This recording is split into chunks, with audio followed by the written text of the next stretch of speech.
యేసుక్రీస్తు నామంలో మీ అందరికీ శుభములు తెలియజేస్తూ ఉన్నాం.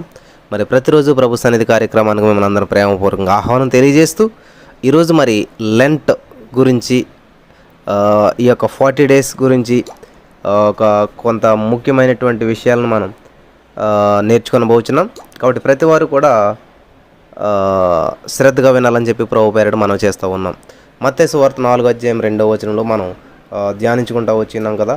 ఆయన ఆకలి గొనగా మరి అక్కడ 40 days ఉపవాసం ఉన్నట్లు ఆ వచనాన్ని మనం తీసుకుని దేవుని వాక్యంలో మనం ముందుకు వెళ్తూ ఉన్నాం. ఈరోజున మనం నిర్గమకాండం 34:28 చూసినట్లయితే, నిర్గమకాండం 34:28 మనం చూసినట్లయితే, అతడు అనగా మోషే 40 రేయింబవళ్ళు యెహోవాతో కూడా అక్కడ ఉండెను.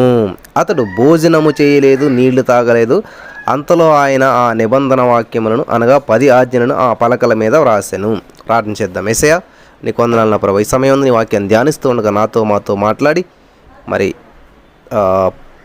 కృప చూపించమని, విన్న వాక్యం వ్యర్థంగా ప్రతి హృదయంలో నాటబడి ఫలించి అభివృద్ధి చెందుటకు కృప చూపించి నీ నా మహిమర్ద నడిపించమని యేసు నామంలో ప్రార్థించి పొందుకుని ఉన్నామా పరమ తండ్రి, ఆమేన్. ప్రియమైనటువంటి సహోదరి స్నేహితులారా, చూడండి, యేసుక్రీస్తు ప్రభువారు 40 దినములు 40 రాత్రులు ఉపవాసం ఉండిన పిమ్మట ఆయన ఆకలిగా ఉన్నారు. గమనించాలి ప్రతి వారు కూడా, 40 దినములు 40 రాత్రులు.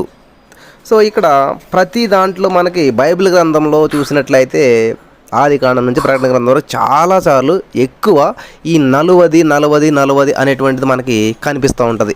ఈ 40కి ఉన్నటువంటి ప్రత్యేకత చాలా ప్రత్యేకించబడినటువంటిదిగా మనకి కనిపిస్తూ ఉంటుంటుంది.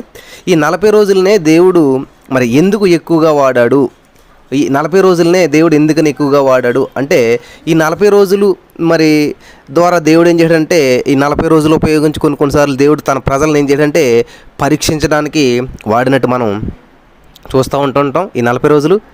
అలాగే మరి ఈ 40 రోజులు ద్వారా దేవుడు ఏం చేయాలంటే, ఈ 40 రోజులను ఉపయోగించి కొంతమందికి దేవుడు మరి కొన్ని విషయాలు బయలుపరచడానికి ఈ 40 రోజులను వాడినట్టు మనం చూస్తూ ఉంటుంటాం. అలాగే ఈ 40 రోజులు కూడా దేవుడు తీర్పు తీర్చడానికి వాడినట్టు మనం చూస్తూ ఉంటుంటాం. మరి ఈ 40 రోజులు 40 అనేటువంటిది ప్రజలకు విజయాన్ని ఇవ్వడానికి, మరి అలాగే వాళ్ళకి అభివృద్ధిని ఇవ్వడానికి, వాళ్ళని ఆశీర్వదించడానికి, వాళ్ళలో మార్పులు తేవడానికి, ఈ విధంగా అనేక విధములైనటువంటి మరి వాళ్ళకి లెసన్స్ నేర్పడానికి, ఆశీర్వాదాలు ఇవ్వడానికి, దేవుని రాజ్య మర్మాలను బయలుపరచడానికి అనేక విధాలుగా ఈ 40 దినములను దేవుడు వాడుకుంటూ వచ్చిన్నాడు. హల్లెలూయా. దయచేసి గమనించాలి, శ్రమ దినాలందరికీ 40 రోజులు అనేటువంటిది గుర్తొస్తుంది. కాబట్టి అందరికీ అసలు ఈ 40 రోజులని దేవుడు ఎందుకు ఎక్కువగా వాడాడంటే, మరి ఈ ప్రజలందరినీ పరీక్షించడానికి, దేవుడు కొన్ని విషయాలు బయలుపరచడానికి, మరి తీర్పు తీర్చడానికి, ఈ ప్రజలందరికీ కూడా మరి విజయం ఇవ్వడానికి, అలాగే వారిని అభివృద్ధి చెందించడానికి, వారికి అభివృద్ధి ఇవ్వడానికి, ఇటువంటి విషయాలన్నిటినీ మరి తెలియజేయడానికి దేవుడు ఈ యొక్క 40 రోజుల్ని వాడుకున్నట్టు మనం చూస్తూ ఉన్నాం. హల్లెలూయా. దేవునికి స్తోత్రం కలుగును గాక. చూడండి, ఇక్కడ బైబిల్ గ్రంథంలోనే మనం మొట్టమొదటి నుంచి మనం చూసుకుంటూ వెళ్ళినట్లయితే ఈ రోజున కొన్ని వచనాలు మీకు చూపిస్తాను నేను. కొన్ని రిఫరెన్సెస్ ద్వారా మనం ముందుకు వెళ్ళిపోదాం. హల్లెలూయా. దేవునికి స్తోత్రం.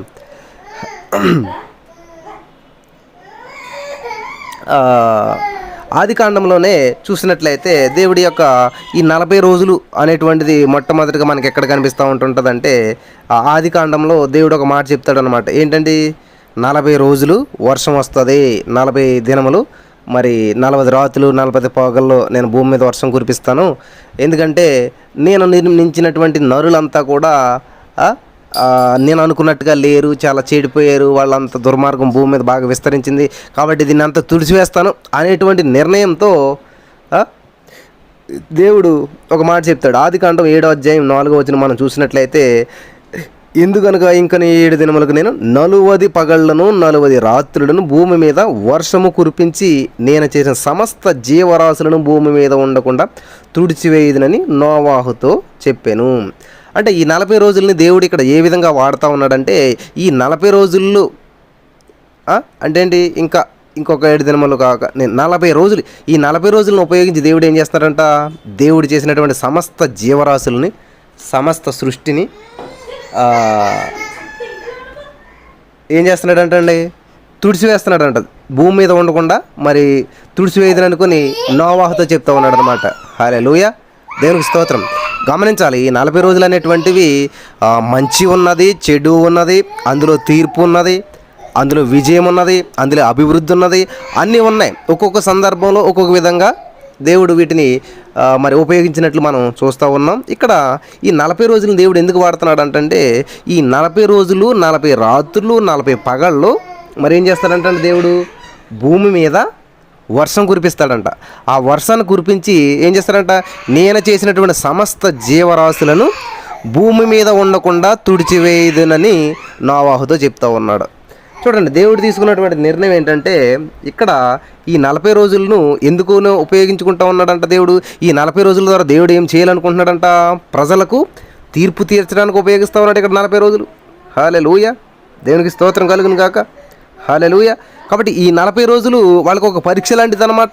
ఈ 40 రోజులు దేవుడు 120 సంవత్సరాలు అంటే 3 4 12 3 40 120 సంవత్సరాలు టైం ఇచ్చాడు వాళ్ళకి. అయినా కూడా ఆ 3 40 3 4 120 సంవత్సరాలని లెక్క చేయలేదు ప్రజలు. దేవుని మాటను లెక్క చేయలేదు, దేవుని ఆజ్ఞను తిరస్కరించారు. దేవుడు ఇచ్చినటువంటి ఆ యొక్క విజన్ ఏదైతే ఉందో, దేవుడు ఏదైతే మాట చెప్పాడో అది ఖాతరు చేయలేదన్నమాట ఎవరో కూడా. హల్లెలూయా, దేవునికి స్తోత్రం కలుగును గాక. ప్రియమైనటువంటి సహోదరి స్నేహితులారా, కాబట్టి ఈ 40 రోజులను దేవుడు ఎందుకని ఎక్కువగా బైబిల్ గ్రంథంలో రాశాడంటే, ఈ 40 రోజులకు ఒక్కొక్క ప్రాముఖ్యత ఉంది, ఒక్కొక్క చోట ఒక్కొక్క సందర్భంలో. కాబట్టి ఇక్కడ ఆదికాండంలో మనం చూసినట్లయితే ఈ 40 రోజులని దేవుడు ఎందుకని ఉపయోగిస్తూ ఉన్నాడంటే, 40 రాత్రులను 40 పగళ్ళు భూమి మీద వర్షం కురిపించి నేను చేసిన సమస్త జీవరాశులను భూమి మీద ఉండకుండా తుడిచివేయదనని నోవాహుతో చెప్తున్నాడు. అంటే దేవుడు ఇక్కడ తీర్పు తీర్చడానికి ఈ 40 రోజులని ఇక్కడ మనకి మరి ఎక్కువగా వాడుతున్నట్టు మనకి ఇక్కడ కనిపిస్తూ ఉన్నదన్నమాట. హల్లెలూయా, దేవునికి స్తోత్రం కలుగును గాక. మరి ఆదికాండం 7వ అధ్యాయం 12వ వచనం చూసినట్లయితే 40 పగళ్ళను 40 రాత్రులను ప్రచండ వర్షము భూమి మీద కురిసెను. హల్లెలూయా. ప్రియులారా, గమనించాలి. ఎందుకంటే బైబిల్ గ్రంథంలో ఎక్కడ చూసినా కూడా 40 40 40 40 అని చెప్పి ఎక్కువ కనపడుతుంది. యేసుక్రీస్తు ప్రభువు 40 రోజులు ఉపవాసం చేశాడు, మోసే 40 రోజులు ఉపవాసం చేశాడు. మళ్ళీ తర్వాత ఇంకా ఇట్లాగా ఈ 40 రోజులు వర్షం కురిసింది. ఇట్లాగా చాలా విషయాలు ఉన్నాయి. కొన్ని వందల వచనాలు చూపించవచ్చు మనం ఈ 40 అనేటువంటి వాటి మీద. కాబట్టి ఈరోజు మనం కొన్ని విషయాలు ధ్యానం చేసుకుందాం. 7వ అధ్యాయం 12వ వచనం చూసినట్లయితే 40 పగళ్ళను 40 రాత్రులను ప్రచండ వర్షము భూమి మీద కురిసెను. హల్లెలూయా, దేవునికి స్తోత్రం. హల్లెలూయా. చూడండి, మళ్ళీ ఆదికాండం 7వ అధ్యాయం 17వ వచనం చూస్తే ఆ జల ప్రవాహము 40 దినములు భూమి మీద నుండగా కురిసి నడిచినటువంటి వర్షం, ఆ వర్షం ద్వారా వచ్చినటువంటి ఆ జలము, ఆ ప్రవాహం, ఆ నీరు ఏదైతే ఉందో అది భూమి మీద ఎంత టైం ఉన్నదంటండి, 40 దినములు భూమి మీద ఉండగా జలములు విస్తరించి ఓడను తేలజేసినందున అది భూమి మీద నుండి పైకి లేచెను. హల్లెలూయా. చూడండి, ఎంతకాలం వర్షం కురిసింది, 40 దినాలు 40 పగళ్ళు. హల్లెలూయా. కాబట్టి ఆ జలప్రవాహం 40 దినములు భూమి మీద ఉండగా ఏమైందంటే జలములు విస్తరించి ఓడను తేలజేసినందున భూమి మీద నుండి ఆ ఓడ పైకి లేచిందంటండి. హల్లెలూయా. 8వ అధ్యాయం 6వ వచనం చూసినట్లయితే 40 దినములైన తర్వాత నోవాహు తాను చేసిన ఓడ కిటికీ తీసి, అంటే భూమి మీద ఉన్నటువంటి నీరు మళ్ళీ అది ఆరిపోవడానికి, ఇంకిపోవడానికి ఎన్ని రోజులు పట్టిందంటండి? ఆల్మోస్ట్ 40. చూడండి, 40 దినములైనటువంటి తర్వాత నోవాహు తాను చేసినటువంటి ఓడ కిటికీ తీశాడంటండి. ఎన్ని రోజుల తర్వాత తీసాడంటండి కిటికీ? 40 రోజులు. హల్లెలూయా, దేవునికి స్తోత్రం. కాబట్టి ఈ 40 40 40 40 40 అనేటువంటిది చాలా ఎక్కువగా మనకి కనిపిస్తూ వస్తూ ఉంటుంది ఆదికాండం అంతా చూస్తూ వెళ్తున్నట్లయితే. హల్లెలూయా, దేవునికి స్తోత్రం కలుగును గాక. కాబట్టి గమనించాలి, ఆదికాండం అంతా మీరు చదివాం మనం ఆల్రెడీ. చాలా విషయాలు మనకి బాగా గుర్తుంటాయి. ఆదికాండం అంతా కూడా మనం ధ్యానం చేసుకుంటూ వచ్చి ఉన్నాం. మరి ఎన్నో విషయాలు మనకి ఇక్కడ కనిపిస్తూ ఉంటుంటాయి. హల్లెలూయా. చూడండి, 40 రోజులు 40 పగళ్ళు భూమి మీద వర్షం కురిస్తే ఆ నీరు భూమి మీద 40 రోజులు ఉన్నదంటండి. ఓడను తేలజేసిందంట. హల్లెలూయా. 40 దినములు అంటే 40 రాత్రులు 40 పగళ్ళు. హల్లెలూయా, దేవునికి స్తోత్రం. హల్లెలూయా. 40 దినములైన తర్వాత తాను చేసిన ఓడ కిటికీ తీశాడంటండి. ఎవరు? నోవాహు గారు. ఎన్ని రోజులు అయ్యాకంటండి? 40 రోజులు. ఈ విధంగా దేవుడు 40 రోజుల్ని వాళ్ళకి విడుదలనివ్వట కూడా 40 రోజులే వాడాడు. 40 రోజుల వరకు ఆ ఓడ తలుపు తీయలేదు, బయట ఏం జరుగుతుందో చూడలేదు. 40 రోజుల తర్వాత ఓపెన్ ఓపెన్ చేశాడు అనమాట అండి ఆయన. అలాగే కాబట్టి ఓన్లీ 40 రోజులంటే మనకి ఎప్పుడు కూడా ఉపవాసాలే గుర్తుకొస్తుంటుంటాయి. 40 రోజులంటే ఓన్లీ లెంట్ డేసే గుర్తుకొస్తుంటుంటాయి. 40 రోజులంటే ఓన్లీ యేసుప్రభువు ఉపవాసం ఉన్నదే గుర్తొస్తుంటుంది. దయచేసి గమనించాలి. ఈ 40 దినములు 40 రోజులు అనేటువంటి దాన్ని దేవుడు ఏ విధంగా వాడాడు. ఇంకా చాలా నంబర్స్ ఉన్నాయి కదా, ఈ 40 ఎందుకు దేవుడు ఎంత ప్రత్యేకించాడు అని చూసినట్లయితే, కాబట్టి ఈ 40లో చాలా ప్రత్యేకత ఉన్నదండి. ఈ 40 రోజుల్లో దేవుడు ఏం చేశాడంటే తన ప్రజలను పరీక్షించాలని చెప్పి, మరి చాలా విషయాలు బయలుపరచాలని చెప్పేసేసి, తీర్పు తీర్చాలని చెప్పేసేసి, ప్రజలకు విజయాన్ని ఇవ్వాలని చెప్పేసేసి, అభివృద్ధిని ఇవ్వాలని చెప్పి ఈ యొక్క మరి 40 రోజులని వాడటం మనం చూస్తూ ఉంటుంటాం. హల్లెలూయా. అలాగే మనం ఈ చూసాం, ఇది నిర్గమకాండం 34:29 చూసినట్లయితే మనకు అక్కడ మోసే కూడా 40 రోజులు ఉపవాసం ఉంటాడు. ఎందుకంటే 10 ఆజ్ఞలు మనకు వచ్చాయి. 10 ఆజ్ఞలు మనకు రావాలంటే మరి మోషే గారు వెళ్ళి అక్కడ 40 రోజులు ఉపవాసం ఉండటం మనం చూస్తూ ఉన్నాం. హల్లెలూయా. దేవునికి స్తోత్రం కలుగును గాక. ప్రియమైనటువంటి సహోదరి స్నేహితులారా, అలాగే సొదొమ గొమొర్రా పట్టణాన్ని నాశనం చేసేస్తానని లోతు దగ్గరికి దేవదూతలు వెళ్తూ ఉన్నప్పుడు అబ్రహాం అడుగుతాడు, దేవా పట్టణాన్ని నాశనం చేసి ఎలాగంటే కనీసం 40 మంది నీతిమంతులు ఉన్నాను నేను రక్షిస్తాను అని చెప్తున్నాడు అక్కడ యేసయ్య. దేవుని దూతలు చెప్తూ ఉంటారు. హల్లెలూయా. కనీసం 40 మంది ఉన్నా అక్కడ నేను రక్షిస్తానని చెప్తూ ఉన్నాడు అనమాట. హల్లెలూయా. దేవునికి స్తోత్రం కలుగును గాక. అలాగే మనకి ఇంకా కొన్ని విషయాలు మనం చూసినట్లయితే ఆదికాండంలోనే ఏంటంటే ఆదికాండం 25:20 చూసినట్లయితే ఇస్సాకు పద్దనరాములో నివసించు సిరియా వాడైనటువంటి బెత్తూయేలు కుమార్తెను సిరియా వాడునైన లాబాను సహోదరియునైన రిబ్కాను పెళ్లి చేసుకున్నప్పుడు 40 సంవత్సరముల వాడు. చూడండి, మ్యారేజ్ ఎప్పుడు అవుతుందంటండి ఇస్సాక్కి? కరెక్ట్గా 40 years, 40 సంవత్సరములకు వివాహం అవుతూ ఉంది. హల్లెలూయా. దేవునికి స్తోత్రం. హల్లెలూయా. హల్లెలూయా. మరి అలాగే ఈ యాసావు చూడండి, అక్కడ ఎవరంటే ఇస్సాకు రెబ్కాను పెళ్లి చేసుకున్నప్పుడు మరి 40 సంవత్సరాలు. అలాగే ఇస్సాకు కుమారుడు యాసావు. ఈ యాసావు కూడా 40 సంవత్సరముల వాడైనప్పుడు హిత్తీయుడైనటువంటి మరి బేయరు కుమార్తె యహూదీతును, హిత్తీయుడని ఏలోహ కుమార్తె బాసిమతును పెళ్లి చేసుకొనెను. హల్లెలూయా. దేవునికి స్తోత్రం కలుగును గాక. మరి ఈ విధంగా మనకు ఆదికాండంలోనే చూస్తే చాలా చోట్ల మనకి ఈ 40 అనేటువంటిది మనకి కనిపిస్తూ ఉంటుంటుంది. హల్లెలూయా. దేవునికి స్తోత్రం కలుగును గాక. మరి ఈ రోజున మనం ఈ యొక్క 40 అనేటువంటి దానికి మరి చాలా ప్రత్యేకించబడిందిగా మనకు కనిపిస్తూ ఉంది. ఆదికాండంలోనే 50:3 చూసినట్టయితే సుగంధ ద్రవ్యములతో సిద్ధపరచబడు వారి కొరకు దినములు సంపూర్ణమగునట్లు అతని కొరకు 40 దినములు సంపూర్ణమాయెను. అతని గూర్చి ఐగుప్తీయులు 70 దినములు అంగలార్చిరి. ఈ సందర్భం అంతా కూడా మరి నేను రాబోయే రోజుల్లో ఎక్స్ప్లెయిన్ చేస్తానండి. ప్రతిదాన్ని ఎక్స్ప్లెయిన్ చేయలేకపోతున్నాను. కాబట్టి ఈరోజు మనం ఏంటంటే ఈ 40ని దేవుడు ఎందుకని 40 అని చెప్పి ఎక్కడ చూసినా బైబిల్ గ్రంథంలో మనకి కనిపిస్తూ ఉంటుంటుంది. ఎందుకని ఈవెన్ అక్కడ మ్యారేజ్ కూడా చూసినట్టయితే 40 సంవత్సరాలకి అయింది. ఎవరికి? ఇస్సాక్కి. ఇలాగ ప్రతిదీ 40 అని ఎందుకు కనిపిస్తూ ఉందంటే చాలా అమూల్యమైనటువంటి విషయం, చాలా మరి అద్భుతమైనటువంటి విషయం ప్రతి వారు తెలుసుకోవాల్సిందిగా ప్రభు పేరిట మనం చేస్తూ ఉన్నాను. ఈ 40ని దేవుడు చాలా విధాలుగా వాడి ఉన్నాడు. ప్రజలకు పరీక్షించడానికి, బయలుపరచడానికి, తీర్పు తీర్చడానికి, ప్రజలకు విజయాన్ని ఇవ్వడానికి, అభివృద్ధికి, మరి ఆశీర్వాదానికి, ప్రతి దానికి కూడా ఉన్నది. కాబట్టి అన్ని సందర్భాల్లో ఆశీర్వాదం వచ్చిందా? అన్ని సందర్భాల్లో శాపం వచ్చిందా? అన్ని సందర్భాల్లో పరీక్షలు ఎదురయ్యా? అన్ని సందర్భాల్లో తీర్పులు వచ్చాయా? అన్ని సందర్భాల్లో విజయం వచ్చిందా? లేదండి. ఒక్కో సందర్భంలో ఒకటి జరిగింది. హల్లెలూయా. ఒక్కొక్క సందర్భంలో ఒక్కొక్కటి జరిగింది. కాబట్టి ప్రతిదీ కూడా ఒక పర్పస్ తోటి ఉందన్నమాట. కాబట్టి దేవుడు ఈ 40ని చాలా విధాలుగా వాడినట్టు మనం చూస్తూ ఉన్నాం. అలాగే మనం నిర్గమకాండంలో మనం చూసినట్లయితే ఇజ్రాయేలీలు నివసించినంత మరి నిర్గమకాండం 16:35 చూసినట్లయితే ఇజ్రాయేలీలు మరి నివసింపవలసినటువంటి దేశమునకు తాము వచ్చి 40 ఏండ్లు మన్నానే తినిచిందిరి. ఏం చేశారంట? వాళ్ళు 40 సంవత్సరాలు మన్నానే తిన్నారంట. హల్లెలూయా. దేవునికి స్తోత్రం. వారు కనాను దేశపు పొలిమేరలు చేరు వరకు మన్నాను తినచూవచ్చురు. ఎన్ని సంవత్సరాలు అంటండి? 40 సంవత్సరాలు. హల్లెలూయా. ఎందుకని 10 సంవత్సరాలు, ఎందుకని 20 సంవత్సరాలు, 30 సంవత్సరాలు పెట్టచ్చు కదా? 40 సంవత్సరాలు.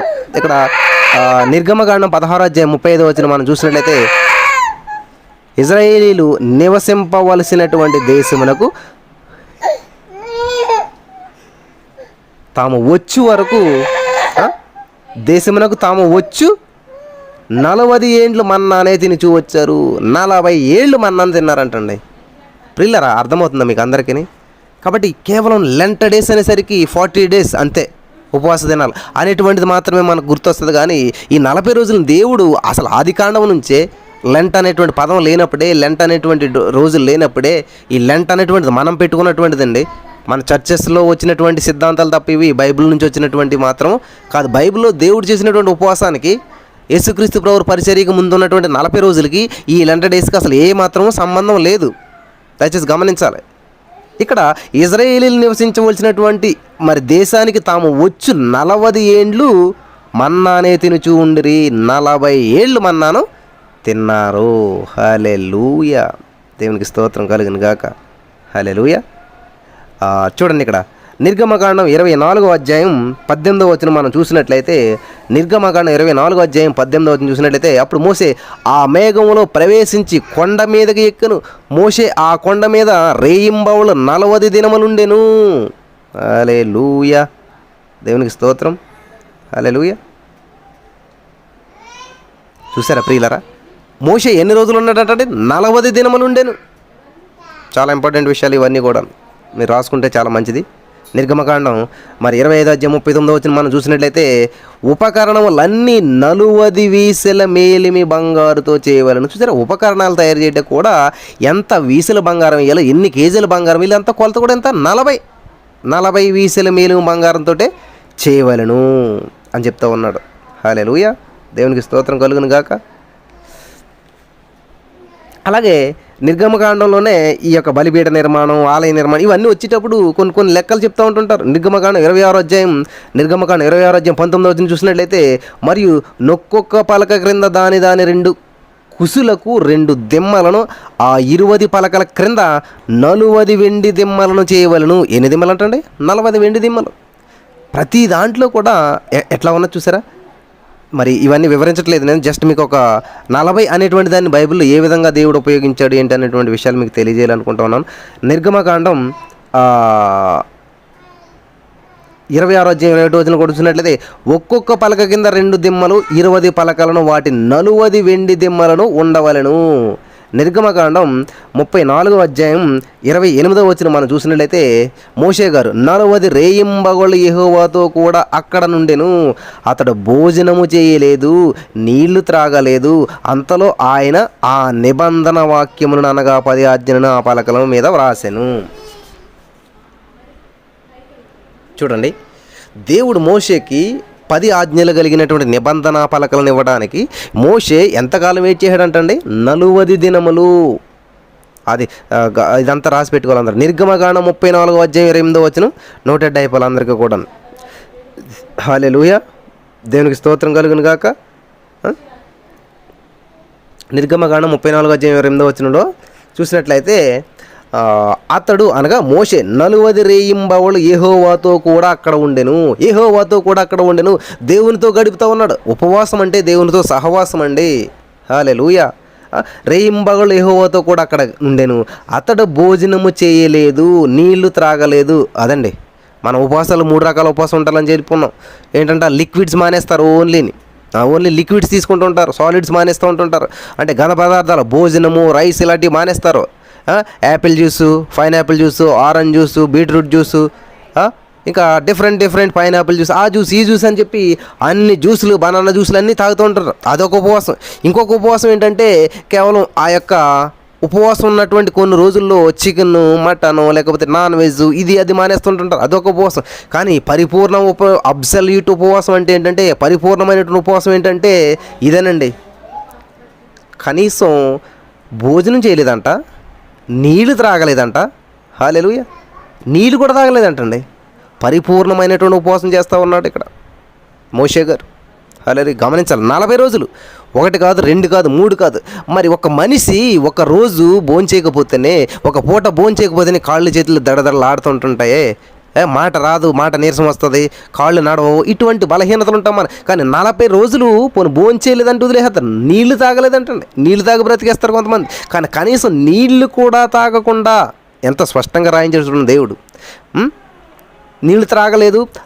అంతలో ఆయన ఆ నిబంధన వాక్యమును అనగా 10 ఆజ్ఞలను ఆ పలకల మీద రాశాను. దేవునికి స్తోత్రం, హల్లెలూయా.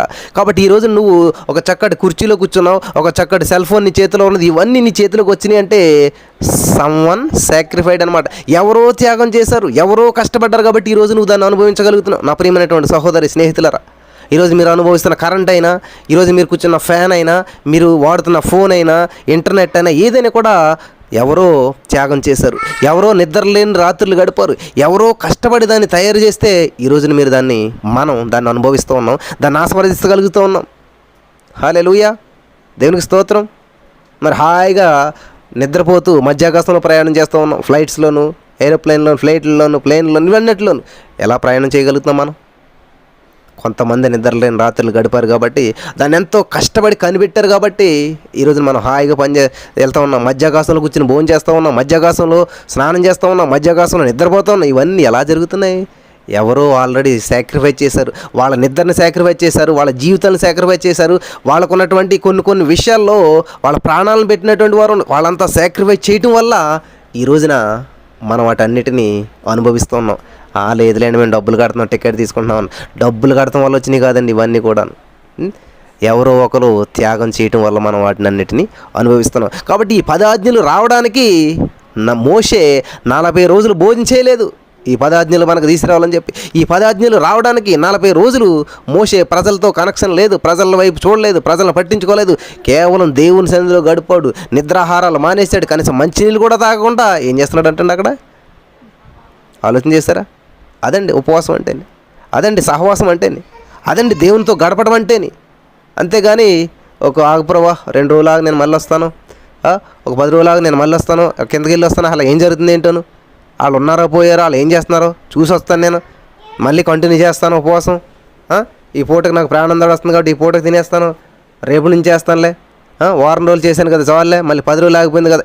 ఇట్లా కాదండి, 40 రోజుల్లో కనీసం నీళ్లు తాగలేదంట, మంచి నీళ్లు తాగలేదు. How is it possible? Hallelujah, hallelujah, దేవునికి స్తోత్రం. మనకు బైబిల్ గ్రంథం ఎలా వచ్చింది అని మనం ఎవరన్నా అడిగితే ఎంతమంది రాశారంటే 40 మంది రాశారంటారు. 40 మంది ఎలా రాశారంటే పరిశుద్ధాత్మ ప్రేరణ ద్వారా రాశారంటారు. మీకు ఆదికాండం అంతా చదువుతున్నప్పుడు ఒక అమూల్యమైనటువంటి అద్భుతమైనటువంటి ఒక డౌట్ రావాలి మీ అందరికీ కూడా. ఏంటి? ఇప్పుడు ఆదాము ఎలా పుట్టాడు? దేవుడు ఆలోచన వచ్చింది, మట్టిని తీశాడు, నరుని చేశాడు, నాసికారంధ్రాలు జీవాయువు, నరుడు జీవాత్మ అయిపోయాడు అని చెప్పి ఎవరు రాశారు? ఆదాము పుస్తకంలో డైరీలో రాసుకున్నాడా? ఆదాము గారు రాసుకున్నటువంటి డైరీ ఎవరికైనా దొరికిందా? ఆ డైరీలో రాసుకున్నటువంటి మ్యాటర్ని అంతా కలెక్ట్ చేసి ఆదికాండం అనేటువంటి పుస్తకం ఎవరైనా రాశారా? నోవాహుకి ఈ జలప్రళయం వచ్చింది, నోవాహు 120 సంవత్సరాలు మరి సువార్త ప్రకటించాడు, ఆ ఓడకి మేకలు కొట్టాడు, సుత్తిచ్చి కొట్టాడు, ఇదంతా కూడా నోవాహు ఏమైనా డైరీలో రాసి పెట్టుకున్నాడా? యేసోబు జైల్లోకి వెళ్ళాడు, యేసోబు జైల్లో ఉన్నాడు, ఇలా జరిగింది అలా జరిగింది, ఆయన అవమానించారు, పోతీఫర్ భార్య ఇలా చేసింది, లేకపోతే ఫరో ఆయన అలా చేశాడు, ఇవన్నీ ఏమన్నా యేసోబు ఏమన్నా డైరీలో రాసుకుంటే ఆ డైరీ మిస్ అయిపోయి పురాతన తవ్వకాలు దొరికితే తర్వాత వాళ్ళు ఎవరైనా బుక్గా ప్రింట్ చేశారా? ఇప్పుడు ఇలా ఆలోచన చేయాలి ప్రతి వారు కూడా, చాలా అమూల్యమైనటువంటి విషయాలు. హల్లెలూయా, దేవునికి స్తోత్రం. లేకపోతే ఆదాము అవ్వలో పుట్టినప్పుడు మోషే గారు ఏమైనా పక్కన ఉన్నాడా? అక్కడ ఎలా జరుగుతుందో ఏంటి అని ఏమైనా చూస్తూ ఉన్నాడా? ఆదాము గారికి, అవ్వగారికి, యోసేపుకి అందరికైనా మోషేకి ఏమైనా సంబంధం ఉన్నదా? కొన్ని వేల సంవత్సరాల తర్వాత ఈ పంచకాండాలు అనేటువంటివి ఆదికాండము, నిర్గమకాండము ఇవి ఉంటాయి కదండి, ఇవన్నీ కూడాను మరి ఆదికాండము, నిర్గమకాండము, లేవీకాండము, సంఖ్యాకాండం, ద్వితీయోపదేశకాండం, వీటన్నిటిని కూడా మోషే రాశాడు. ఎలా రాశాడంట? మోషే దేవుని సన్నిధిలో ఉపవాసం ఉన్నప్పుడు రాశాడంటండి ఇవన్నీ కూడా. హల్లెలూయా, ప్రియులారా గమనించాలి. ఆదికాండం ఎవరు రాశారంటే మోషే గారు, టక్మని చెప్పేస్తాం, అయిపోయింది. అసలు మోషే గారికి ఆదాముని ఎలా సృష్టించాడో ఎలా తెలుసు? మోషే గారికి దేవుడు ఆదాముని ఎలా తయారు చేశాడో మోషే గారికి ఏం తెలుసు? ఆ మోషే గారికి ఆదాముకి గాఢ నిద్ర కలిగేసి అందులోంచి బోన్ తీసినట్టు మోషే గారు ఏమైనా చూసి వచ్చాడా? మరి ఎవరు చెప్పారు ఈ విషయాలన్నీ? ఎలా తెలిసినాయి ఇవన్నీ కూడాను? ఫాస్టింగ్ ప్రేయర్, ఉపవాసం ఉండి దేవునితో గడుపుతూ ఉన్నప్పుడు ఈ మోషే దేవుని సన్నిధిలో ఉపవాసం ఉండి దేవునితో గడుపుతున్నప్పుడు రాశాడండి ఇవన్నీ కూడా. పరిశుద్ధాత్మ దేవుడు ప్రేరేపించి, పరిశుద్ధాత్మ దేవుడు ఆయన మనసులో చెప్తూ ఉంటే జస్ట్ ఆయన లిజనర్ మాత్రమే.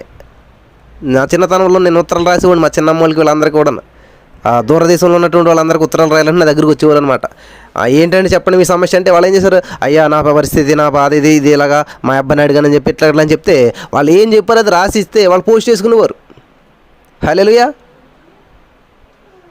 నాకేమైనా తెలుసా అక్కడ వాళ్ళ అబ్బాయి ఏం చేస్తున్నాడో, ఇక్కడ ఈవిడ ఏం చేస్తుంది అని నేను చూసాను? లేదు. కానీ వీళ్ళ నాతో చెప్పినటువంటి విషయాలు నేను రాసిచ్చాను. వాడు అక్కడ చదువుకుంటున్నాడు. ఎవరికి కనెక్షన్ వచ్చింది ఇప్పుడు? వాళ్ళ అమ్మకే వాడికి. అయ్యో మా అమ్మ ఎలా ఉన్నదా, మా అమ్మ ఎలాగ ఉందా, మా అబ్బాయి ఎలాగ ఉన్నాడు, వీళ్ళిద్దరికి కనెక్షన్ వచ్చింది. మధ్యలో నేను రాసింది నా దగ్గర ఏమీ లేదు. నాకేమీ తెలియదు. వాడు ఎలాగున్నాడో నాకు తెలియదు, ఈవిడేం చేస్తుందో నాకు తెలియదు. ఈవిడ చెప్పింది నాకు ఇలా సమస్య ఉందని, ఓకే అని విన్నాను. వాడికి చెప్పమన్నది, రాయమన్నది, రాశాను, అంతే అయిపోయింది. అలాగే ఇక్కడ మోషే గారు ఏం చేస్తున్నాడంటే ఒక పెన్ను పుస్తకం ఇత్తు రాస్తున్నాడు తప్ప అతనికి ఏమీ తెలియదు అనమాట.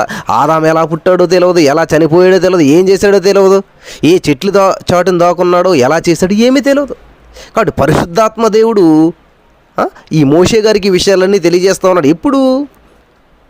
హల్లెలూయా. ఈ మోషే గారు మరి దేవుని సన్నిధిలో ఉపవాసం ఉన్నప్పుడు, దేవుని సన్నిధిలో ఉపవాసంతో దేవుని సన్నిధిలో సహవాసం చేస్తూ ఉన్నప్పుడు మోషే గారికి అమూల్యమైనటువంటి విషయాలన్నిటిని కూడా దేవుడు తెలియజేస్తూ వస్తున్నాడు. పరిశుద్ధాత్మ దేవుడు తెలియజేస్తూ వస్తూ ఉన్నాడు. హల్లెలూయా. దేవునికి స్తోత్రం. పరిశుద్ధాత్మ దేవుడు తెలియజేయడం వల్లనే రాయగలిగాడండి ఈ విషయాలన్నీ కూడా. అంత క్షుణ్ణంగా చెట్లు చాటున, ఆకుల చోట, లేకపోతే ఏది ఒక పదము, ఒక ఓడు, ఒక ప్రతిదీ కూడా అట్లా రాయటానికి కారణం ఏంటంటే పరిశుద్ధాత్మ దేవుడు వాటన్నిటిని రివీల్ చేశాడు కాబట్టే రాయగలిగాడు అనమాట. హల్లెలూయా.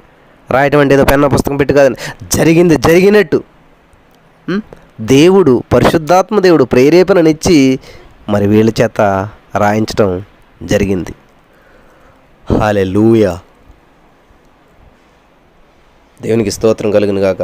అమ్మ అర్థమవుతున్న వాళ్ళందరూ ఆమెను చెప్దాం. దేవునికి మహిమ కలుగును గాక. కాబట్టి ఈ మోషే గారు రాసినటువంటి ఆదికాండంలో మోషే గారు ఎక్కడ వస్తాడు, అసలు ఎక్కడ కూడా కనబడ్డా ఆయన? మోషే గారు ఎక్కడ పుట్టాడు అన్నట్టు ఎక్కడేమైనా ఉంటుంది మనకి? నిర్గమకాండంలో మనకి మోషే గారు కనిపిస్తూ ఉంటుంటే అక్కడ మోషే గారు ఎలా పుట్టారు ఏంటి అనేటువంటి విషయాలంతా కూడా. హల్లెలూయా. కాబట్టి తాను లేనటువంటి దాన్ని, తాను చూడనటువంటి దాన్ని, తనకు తెలియనటువంటి దాన్ని ఉన్నట్టుగా స్పష్టంగా, క్లియర్గా, అంత స్పష్టంగా రాయగలిగినటువంటి వ్యక్తి మోషే. ఎందుకని రాయగలిగాడు అలాగా? ఎలా రాయగలిగాడు? ఈ విషయాలని ఎలా తెలిసినాయి అని మనం ఆలోచన చేస్తే ఎలా తెలిసినట్టండి? ఎలా తెలిసినట్టండి?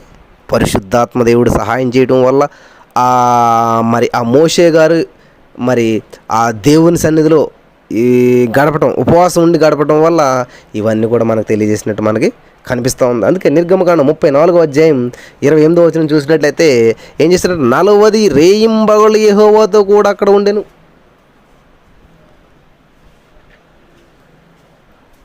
హల్లెలూయా. ఎక్కడున్నాడంటండి? అక్కడ ఈవిడ ఏమైపోయింది, అక్కడికి వెళ్ళిపోయిందేమో అండి. ఇంకెవరో పక్కింటి ఆవిడ దగ్గరికి, ఇంకెవరు ఇక్కడ. ఇది కాదు. ఇక్కడ ఈయన ఏం చేస్తున్నాడు అంటే అతడు 40 రేయింబవళ్ళు యెహోవాతో కూడా అక్కడ నుండెను. యెహోవాతో కూడా ఉన్నాడంటండి, దేవునితో కూడా ఉన్నాడంటండి. హల్లెలూయా. దేవునికి స్తోత్రం. ప్రభుతో కూడా ఉన్నాడు, ప్రభుతో గడుపుతూ ఉన్నాడు, ప్రభుతో మాట్లాడుతూ ఉన్నాడు, ప్రభుతో నిమగ్నం అయిపోయాడు, ప్రభులో కలిసిపోయాడు అనమాట. హల్లెలూయా. దేవునికి మహిమ కలుగును గాక. ప్రియమైనటువంటి సహోదరి స్నేహితులారా, కాబట్టి ఈ విధంగా 40కి అనేటువంటిది చాలా ప్రత్యేకత ఉంది. చూడండి, 66 పుస్తకాలను ఎంతమంది రాశారంటండి? 40 మంది రాశారండు. ఇది కూడా ప్రత్యేకతే. ఏంటంటే బైబిల్ గ్రంథంలో 66 పుస్తకాలు ఉంటే 66 పుస్తకాలని 40 మంది రాశారంట. 40 మంది చేత దేవుడు పరిశుద్ధాత్మ ప్రేరేపణిచ్చి రాయించాడు. హల్లెలూయా.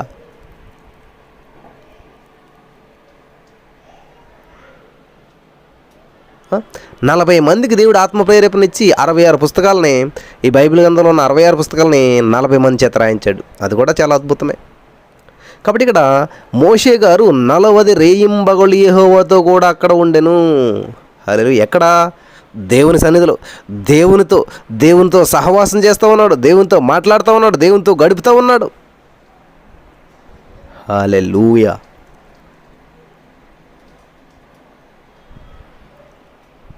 దేవుని నామానికి మహిమ కలుగును గాక. మరి మనం ఏం చేస్తూ ఉన్నాం? 40 రోజుల్లో 40 రోజులు పెట్టుకుంటూ ఉంటాం. మంచిదే ఉపవాసం ఉండాలని చెప్పి.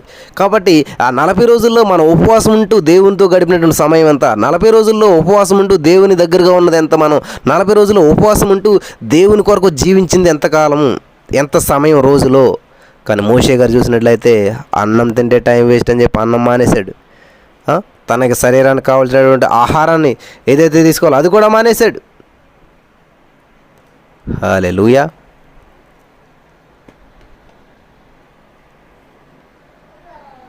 దేవునికి స్తోత్రం. దేవునితో గడుపుతూ ఉన్నాడు. ఉపవాసం అంటే సహవాసం, దేవుని దగ్గర ఉండటం, దేవుని సన్నిధిలో ఉండటం. హల్లెలూయా. దేవునికి స్తోత్రం కలుగును గాక. హల్లెలూయా. మరి నిర్గమకాండం 34వ అధ్యాయం 28వ వచనంలో 40 రేయింబవళ్ళు యెహోవాతో కూడా అక్కడ ఉండెను, యెహోవాతో కూడా ఉన్నాడంట. అదే నిర్గమకాండం 24:18 కూడా ఉంది. అప్పుడు మోషే ఆ మేఘములను ప్రవేశించి కొండ మీదకి ఎక్కిన మోషే ఆ కొండ మీద రేయింబవళ్ళు 40 దినములు ఉండెను. హల్లెలూయా. దేవునికి స్తోత్రం కలుగును గాక. 40 దినములు దేవునితో ఉన్నాడంట, దేవునితో సహవాసం చేస్తూ ఉన్నాడు. అన్ని కాంటాక్ట్స్, అన్ని సిగ్నల్స్ కట్ అయిపోయినాయి అని ఇంకేమీ లేదు, ఓన్లీ దేవుడు. హల్లెలూయా. హల్లెలూయా. దేవునికి స్తోత్రం కలుగును గాక. కాబట్టి నా ప్రియమైనటువంటి సహోదరి స్నేహితులరా, ఈరోజున మనం చేస్తున్నటువంటి ఉపవాసంలో దేవుని మహిమార్థంగా ఏమన్నా ఉంటా ఉన్నదా? దేవుని మహిమార్థంగా మనం ఏమన్నా చేయగలుగుతా ఉన్నామా? హల్లెలూయా. కాబట్టి మోషే 40 దినములు 40 రాత్రులు 40 పగళ్ళు దేవుని సన్నిధిలో గడిపాడు. మరి తనకు ఎన్ని నిద్రలేని రాత్రులు గడిపాడంటే 40 నిద్రలేని రాత్రులు గడిపాడు ఆయన. 40 రోజులు మరి మనుషుల సంచారానికి, మనుషులతో మాటలు లేవు, మనుషులకు దూరంగా జీవించాడు. 40 రోజులు ఎవరితో మాట్లాడలేదు. 40 రోజులు తన యొక్క జీవితాన్ని అంతా కూడా ఫలంగా పెట్టాడు. అక్కడ 40 రోజులు ప్రతి దాన్ని విడిచిపెట్టాడు ఆయన. హల్లెలూయా. దేవునికి స్తోత్రం. 40 రోజులు అసలు మనుషులు వైపే చూడలేదు. 40 రోజులు అసలు భూమి మీద ఉన్నటువంటి జనులతోటి సంబంధం లేకుండా అయిపోయింది. హల్లెలూయా. దేవునికి స్తోత్రం కలుగును గాక. హల్లెలూయా. 40. కాబట్టి లెంట్ అనేటువంటి దాన్ని స్ప్రింగ్ అంటూ ఉంటుంటారు అన్నమాట. కాబట్టి స్ప్రింగ్ అనేటువంటిది ఏంటంటే వసంతకాలం. ఈ యొక్క వసంతకాలంలో, ఈ వసంతకాలం అనేటువంటిది ఆ యొక్క వసంత ఋతువు, గ్రీష్మ ఋతువు అంటాం కదా మనం. ఈ వసంత ఋతువు చాలా పెద్దదనమాట, చాలా పొడవుగా ఉంటుంటుంది. ఈ వసంతకాలంలో చాలా మంచి మంచి ఫ్లవర్స్ ఇవన్నీ వస్తూ ఉంటుంటాయి. చాలా అద్భుతంగా ఉంటుంది. వసంతకాలంలో ప్రతి చెట్టుకున్నటువంటి ఆ పాత ఆకులన్నీ కూడా వడిలిపోతూ ఉంటుంటాయి. హల్లెలూయా. దేవునికి స్తోత్రం. హల్లెలూయా. చూడండి, ప్రతి ఆకు రాలిపోతుంటుంది, ప్రతిది కూడా దాని నుంచి విడిచి వెళ్ళిపోతూ ఉంటుంటుంది. హల్లెలూయా. వసంతకాలం వచ్చినప్పుడు ఎంతో మరి అద్భుతంగా అందంగా కనిపించేటువంటి ఏ చెట్టు ఏదైనా కానీ అంతవరకు దానికి ఉన్నటువంటి ఆకులు కానీ ఏదైనా కూడా సమస్తము కూడా మరి దాన్ని విడిచిపెట్టి వెళ్ళిపోతుంటుంటాయి. హల్లెలూయా. హల్లెలూయా. ప్రతి ఆకు రాలిపోతుంది, ఎండిపోయినటువంటి కొమ్మ వలె మారుతుంది. హల్లెలూయా. ఆ వసంతకాలం వచ్చినప్పుడు అందులో ఎండిపోయిన ఆకులు, పండిపోయిన ఆకులు ప్రతిదీ కూడా దాని నుంచి అన్నీ దూరం అయిపోతాయి. దానిని ఏది మరి ఉపయోగమో కేవలం ఒకటే మాత్రమే దాని దగ్గర ఉండిపోతుంటుంది. దాని యజమాని దాన్ని అప్పుడు చూస్తూ ఉంటుంటాడు. హల్లెలూయా. హల్లెలూయా. దాన్ని మరి కరెక్ట్గా ఆ యొక్క వసంతకాలంలో స్ప్రింగ్ అంటూ ఉంటుంటారు అన్నమాట. ఆ చెట్లుకున్న ఆకులు అన్నీ రాలిపోతాయి. ఆకులు రాలిపోయినటువంటి ప్లేసుల్లో గుంటలు పడుతూ ఉంటుంటాయి. ఆకులు రాలిపోయినటువంటి ప్రదేశంలో ఒకలాంటి గుంటలు పడుతూ ఉంటుంటాయి, ఒకలాంటి లోతు పడుతూ ఉంటుంటుంది. అలాగే ఈ లంట్ డేస్ అనేటువంటి సందర్భంలో ప్రతి వారు కూడా తమకున్నటువంటి పాత స్వభావాన్ని, పాత ఆలోచనల్ని, పాత లిస్ట్ అంతటిని కూడా విడిచిపెట్టేసేయాలి, వదిలివేసేసేసేయాలి. హల్లెలూయా. దేవునికి స్తోత్రం కలుగును గాక. హల్లెలూయా. మరి అలా వదిలినప్పుడు మాత్రమే దానికి అర్థం ఉంటుంది. హల్లెలూయా. ప్రియమైనటువంటి సహోదరి స్నేహితులారా, ఒక చెట్టుకున్నటువంటి ఆకులన్నీ రాలిపోతాయి. ఈవెన్ ఇప్పుడు కూడా మీరు మీ ఇంటి దగ్గర ఉన్నటువంటి వేప చెట్లు, ఏ చెట్లైనా చూడండి, దానికి ఉన్న ప్రతి ఆకులన్నీ రాలిపోతాయి అనమాట. ఆ రాలిపోయినటువంటి ఆకు ప్లేస్లో చిన్న చిన్న గుంటలు పడుతూ ఉంటుంటాయి, చిన్న చిన్న గుంటలు పడుతూ ఉంటుంటాయి. ఆ గుంటల్లోంచి కొన్నాళ్ళకి చిన్న చిన్న అంకురం మొదలుస్తూ ఉంటుంది, చిన్న చిన్న మొలకలు వస్తూ ఉంటుంటాయి, చిన్న చిన్న చిగురు వస్తూ ఉంటుంటుంది. హల్లెలూయా. ఆ చిగురు వచ్చి కొంచెం పెద్దదై చిన్న వెన్ను వేసుకుని, చిన్న ఆకు వేసుకుని నెమ్మదిగా మరలా చెట్లుగా మారతాం మనం చూస్తూ ఉంటుంటాం. హల్లెలూయా, హల్లెలూయా. దేవునికి స్తోత్రం. ప్రియులారా, దయచేసి గమనించండి, దేవుని వాక్యం వినిచినటువంటి మనమంతా కూడా మరి దేవుని నామాన్ని మహింపరిచేటువంటి వారుగా ఉండాలి. ఒక ప్రత్యేకమైనటువంటి జీవితాన్ని జీవించాలి. విడిచిపెట్టవలసినవి విడిచిపెట్టాలి, కలుపుకోవలసినవి కలుపుకోవాలి. ఉపవాసం అంటే విడిచిపెట్టవలసినవి కొన్ని ఉంటాయి, కలుపుకోవలసినవి కొన్ని ఉంటుంటాయి. హల్లెలూయా. మరి దేవుడు మనకిచ్చినటువంటి అమూల్యమైనటువంటి అవకాశాన్ని సద్వినియోగం చేసుకొని దేవుని నామాన్ని మహింపర్దాం. Hallelujah. Thank you Jesus, thank you Jesus. వందనాలు యేసయ్యా, వందనాలు దేవా. ప్రియులారా, మరొక చెట్టు తనకున్నటువంటి ఆకులను, తనకున్నటువంటి ఫలములను సమస్తాన్ని విడిచిపెట్టి ఎండిపోయిన మోడిబారినటువంటి మోరుడు వలె మారిపోతుందండి. అక్కడితో ఎండ్ అయిపోతుంది, అక్కడితో దాని జీవితం అలా మోడిబారిపోయిన జీవితంలాగా ఉంటుంది అనమాట. కాబట్టి ఈరోజున మన జీవితంలో కొన్ని మానేసాం, కొన్ని విడిచిపెట్టేసాం. అక్కడితో ఆగిపోకూడదండి. కొన్ని యాడ్ చేసుకోవాల్సినవి ఉన్నాయి, కొన్ని పొందుకోవాల్సినవి ఉన్నాయి, కొన్ని రిసీవ్ చేసుకోవాల్సినవి ఉన్నాయి దేవుని సన్నిధిలో. హల్లెలూయా, హల్లెలూయా. కాబట్టి మనం దేవుని సన్నిధిలో ఉన్నటువంటి మనం దేవునికి మహిమార్థంగానే జీవించాలి, దేవునికి మహిమార్థంగానే మనం ఉండాలన్నమాట. Hallelujah. Thank you Jesus, thank you lord. మరి అలాగేనా ప్రభా, ఇలాంటి డేస్లో ప్రతి వారికి ఒక అవగాహన వచ్చేటట్టు నువ్వు చేసినందుకు నీకు వందనాలు యేసయ్యా. Thank you Jesus. ప్రియులారా, మరి ఇలాంటి డేస్లో ఎలాగైతే చెట్లు తమకున్న ఆకులన్నీ విడిచిపెట్టి నూతనమైనటువంటి ఆకులు, నూతనమైనటువంటి వెన్నెలేసుకుంటూ, నూతనమైనటువంటి చక్కటి ఒక అందమైనటువంటివిగా ఎలాగైతే తయారవుతుంటాయో, ఈ సందర్భంలో ప్రతి వారు కూడా ఇలాంటి డేస్ అనేటువంటి మరి సీజన్లో ప్రతి వారు కూడా ఒకవేళ ఉపవాసం చేస్తున్నారో చేస్తలేదో ఏదేమైనా కానీ మనకున్నటువంటి పాత స్వభావాలని విడిచిపెట్టాలి, మనకున్న ప్రతి పాతదాన్ని పక్కన పడేయాలన్నమాట.